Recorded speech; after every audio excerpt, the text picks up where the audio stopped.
болса дагы апаңдай болуп мен дагы тилегим айтам сага да.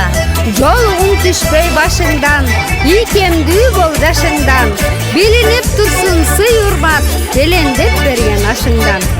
Жарыңдын уккун акылын, ал эми сенин жакының, каяша айтып кашкайбай, сөз менен жеткир акырын. Батасы тийип элиңдин, бактылуу болгон ак кызым, кайын журтка ийилип, кайненеңе жат кызым. Кир кылбай көйнөк жакасын, колуңан алып чакасын, урматтап турсаң апаңды, Кудайга сен да жагасың. Ак жолуң жара